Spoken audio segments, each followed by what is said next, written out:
Hi guys, and welcome to Cookie's Allotment Devon. Just thought I'd give you a quick autumn update. It's the 5th of September I think today, and yeah, thought I'd just show you around the plot. There's still quite a lot growing. It's been a funny year. It's been sort of quite wet a lot of the time, and then other times it's been really hot. And when I say really hot, it's been cracking the flags. But yeah, I'll show you around and see what you think.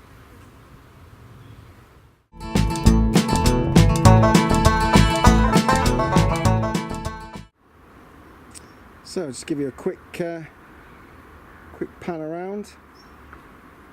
As you can see, everything just sort of blends in. You've got to get quite in close to see actually what's growing in the plot and what's not growing. So I'll take you down there now.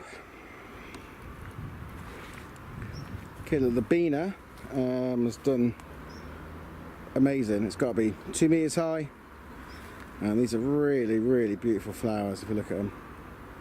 Absolutely stunning, and they're really good for the bees. The bees absolutely love them, so definitely one to grow on your plot.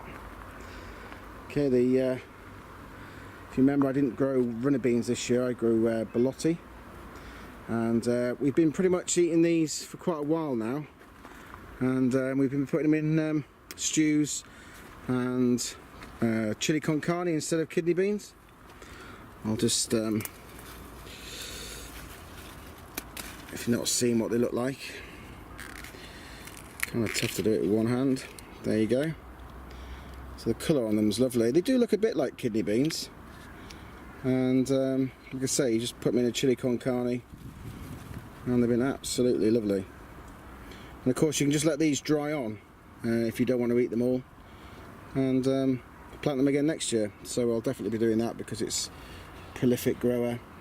You know, you don't have the problem of stringy runner beans, and they're really nice.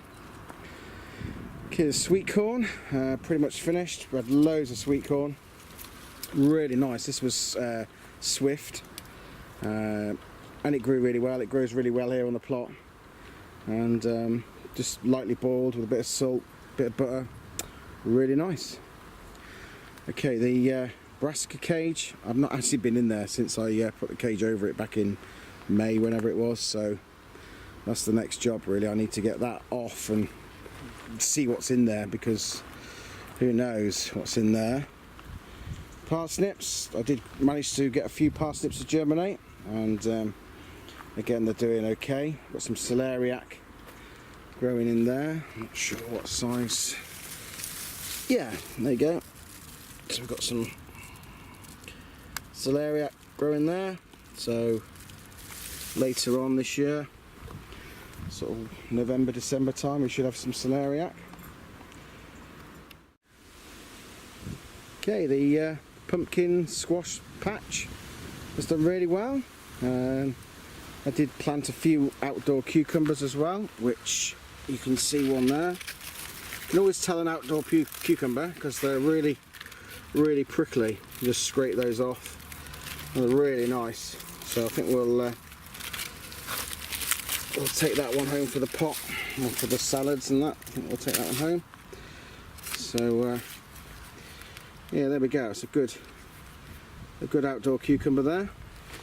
I don't know, I've mentioned it a few times. Has anyone out there actually grown tromboncino squash?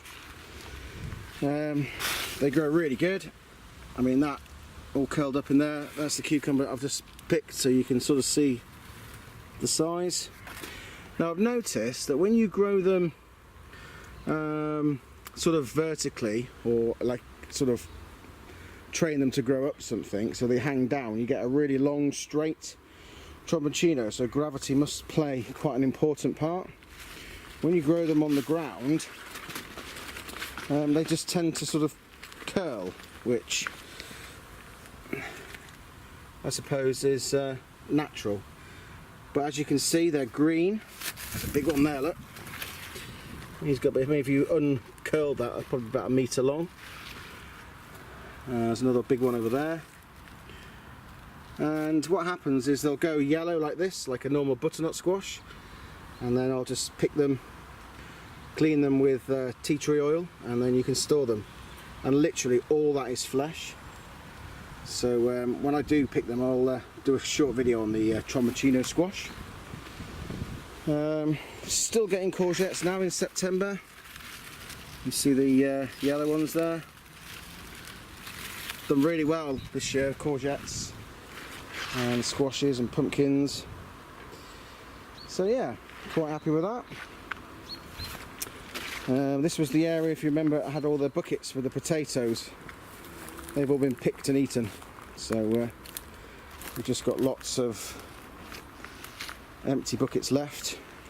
So next year we 1, 6, 7, 8, 9, 10, 11, 12. It's like 15, 16 buckets there. So that'll be all ready for next year. The fruit cage, didn't really get much fruit obviously in there this year, which I kind of expected anyway. It's really overgrown at the moment. There's no weeds in there, but more sort of the actual bushes themselves have spread out. And that's the tayberry there. That's trailed all across the floor, so they all need cutting back, and hopefully next year we'll get some fruit on that. Okay, this is the what I've been using for my outdoor cooking area. These are quite funny. There was the guy that I got the cannon from on Gumtree also made all these sort of frying pan faces. Just things out of like bicycle chains and chainsaw chains, so I've got quite a few there left to actually put up on the walls around my plot. And if you remember, this is the area that I'm building as an outside themed pirate bar. I've just got another side panel like that. I've already made it. I'm going to probably fit that tomorrow. That's going to go here, and then I'm going to build the sides maybe out to about here, and then just put a sloping roof sort of down, and then this piece of wood here is going to be the bar top. So when that's finished, I'll show you that. But this is the cannon that I got off Gumtree, which gave me the whole idea to do the outside pirate theme bar. So there's a group of us that kind of meet on a Thursday, a Friday evening, and we have a few shiders down here, and then we go up to the local pub, which is just up the road. So this will give us somewhere nice to sit. There's the gunnerer, which is massive. I mean, the greenhouse is this greenhouse here is 8-9 foot tall, so he did really well. And another thing that's grown massive this year is the Jerusalem artichokes. They have got to be I don't know, 15 foot tall, if not more. I mean, that's the fruit cage. That's 2.5 meters, so it's probably the same height again. They are absolutely huge.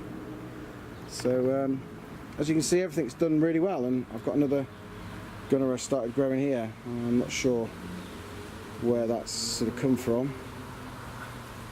As you can see in there's a lot. These things here, these are the seed heads, and I normally cut those off, but obviously the seeds sort of come across here and take a root there, so this will be a big plant next year. So that's that. So I'll take you to the greenhouses next. See you in a minute. Okay guys, I'll take you into the tomato greenhouse next. Tomatoes and cucumbers. Still got cucumbers growing. This has been quite a prolific cucumber plant this year. You can hear the chickens through there. Look. I'll take you to see those in a minute. And we've still got a lot of tomatoes ready to go red, and there's quite a few red ones already on here, so I'll be picking some of these today. These are sort of a cherry variety, really good trusses, lots of tomatoes on them. And again over here, loads and loads of tomatoes, really good in really good condition. No sign of watermarks or cracking, no sign of blight, touch wood. So yeah, really good. Did quite a few different varieties in here this year. Moneymaker is one of them, Alicante, and yeah, so hopefully these will still be, there'll still be enough time in September, especially if we get some good sun, to eat all these tomatoes, because there's probably over 100 in here at least. They're all down in here, look. So many tomatoes, it's unbelievable. So there you go. Right, I'll go and show you the peppers. Okay, peppers, guys. Doing really well again. This variety in here is your Trinidad Scorpions, the yellow ones. We've got Apache, which are these ones here. Really, really hot. So they're doing really well. The Carolina Reapers, just waiting for them now to turn orange. But look how gnarly they look. I mean, look at that. That is, it just looks nasty, doesn't it? We're actually doing a chili eating competition this year with a company called Psycho Juice. We did it last year at the River Dark Country Club, and it was a success. So they've asked us back this year. So this year I will actually film it for my YouTube channel. I think the BBC are going to film some of it as well. One of our main concerns, these are the KM peppers here, look. One of our main concerns last year was that we'd have 10 sort of competitors sit down for the chili eating competition, and we'd have 10 people left at the end, but we needn't have worried because nobody actually got as far as the Trinidad Scorpions, which were the 5th one along. After that we had the Ghost Peppers, the Carolina Reapers, and a few other sort of hotter peppers, but like I said, no one actually got that far. So yeah, it should be fun.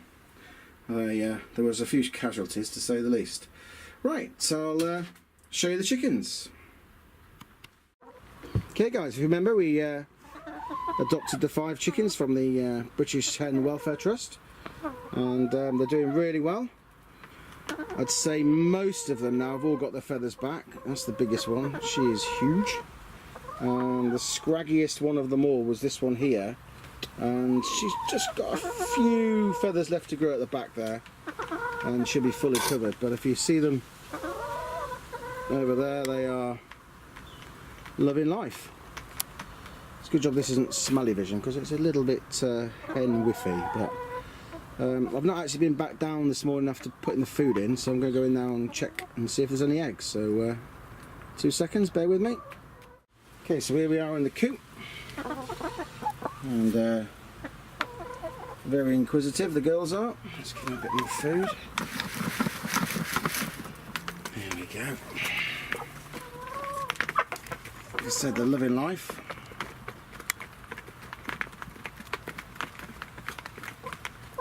Got some oyster shell in there, which they do like. I think they keep it in their gizzards, and then they can help sort of pound the food down. They're on mash at the moment, layers mash, and it does do really well. We've been getting sort of four eggs one day, 5 another day, so let's see what they've given us today. Probably been on now. Oh no, there you go. 5 chickens, 5 lovely eggs, and they're quite big. Look at the sort of size. They're a fair sized egg, they're not certainly small, but yeah, I've actually got 2 sort of boxes for them to lay the eggs in, but for some reason they only lay them in this one. But it's good, they don't get broken, and none of the hens are going broody, so yeah, excellent. So I'll just get those out now, and then I'll get back to filming in a minute.